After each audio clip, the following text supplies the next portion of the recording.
The tax crackdown is the BBC, but it was back in February that the story began. A Newsnight investigation revealed Ed Lester, one of the country's top public servants, was being paid through a personal service company. As boss of the student loans company, his salary package was about 200 grand a year, but the arrangement meant he could save thousands of pounds by not paying tax or national insurance at source. Within 24 hours, the government had announced not just changes to how Mr. Lester was paid, but a review across all departments. At a time when we all have to pull in the same direction to tackle the country's financial problems, it is essential that we all pay our full and fair share. That is why I have taken this action to make sure government departments do not support tax avoidance schemes. That review revealed 2,400 public sector workers were being paid using contracts, which meant they weren't paying tax at source. Today, MPs turned the heat on the BBC. A report by the Public Accounts Committee said the public sector should avoid using off-payroll arrangements as it creates the suspicion employees may be avoiding tax. It said it was particularly shocked by the BBC's use of the practice. If you work in the public service, it's beholden on you to lead by example. Hard-working families up and down the country are paying lots of money in tax, and it's wrong that individuals working in the public service, whose money comes from the tax those families pay, aren't paying their due share. The BBC said it will carry out a detailed review of these contracts. Well, earlier I spoke to the BBC's head of human resources, Lucy Adams. Lucy Adams, let's get one thing clear. How many people that we see on our television screens are being paid through these private companies that help them pay less tax? So there are 1,500 people who are what are known as on-air presenters. There are 467 presenters that you would see on a very regular basis. Now, we've asked a tax lawyer to do some calculations about those 467. Suppose one of them's earning £150,000 a year, and some of our viewers will be quite, they'll take a deep breath when they hear that figure, but we know some of them are.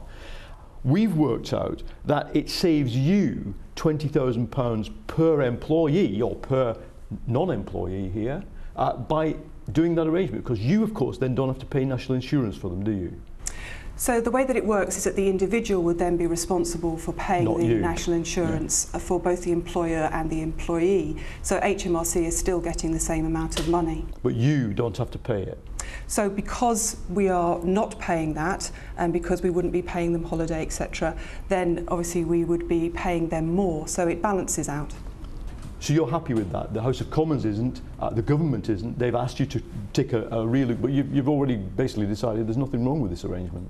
Well, we're obviously aware of some real public concern about potential tax avoidance, which is why we've gone along with doing a review of this situation, which obviously we're going to be working with the PAC on. What's to review, though? I mean, look, there's worry about this arrangement. Not all of the people who work for the BBC have that arrangement. Many of the people who appear on screen just pay their tax through their wage bill like everybody else. Why do you need so many of your employees to be paid like this? We want to do a review because we want to be absolutely sure that it's working in the way that it should. Well, it's clearly not, isn't it? Because there is no concern at the level of the PAC and the government. It's not working the way it should. Otherwise, the Chief Secretary of the Treasury wouldn't be standing up saying, hey guys, review it. We're very clear that we comply with HMRC guidelines, rules and legislation. We want to make sure that everybody that we're contracting with in this mechanism, that's working effectively and that's working to those terms. I just read you what Margaret Hodge says, who's the chair of that committee. It sounds suspiciously like complicity in tax avoidance. What do you say to that? We would deny that categorically.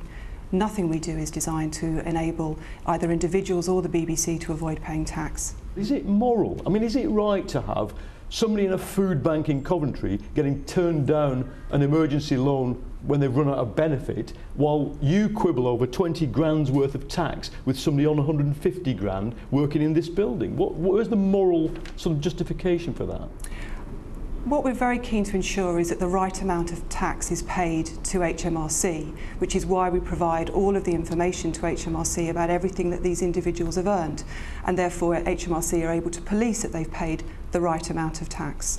Why do so many of your top employees seem to be able to demand a beneficial arrangement that ordinary Joes down there cleaning the floor of television centre just don't have? Why?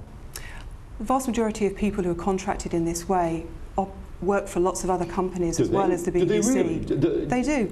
Actors, musicians, singers, hairdressers, makeup artists, all of the people that go in to make a creative industry. What about the people who are the faces of the BBC? They're not encouraged to go working for lots of other companies, are they? Many of them do work for other companies, and as I say, one of the things we're doing with our review is just to make sure that it's working, and if it needs changing, then at that point we'll change it. You'll change it. They were treated with appalling brutality, raped,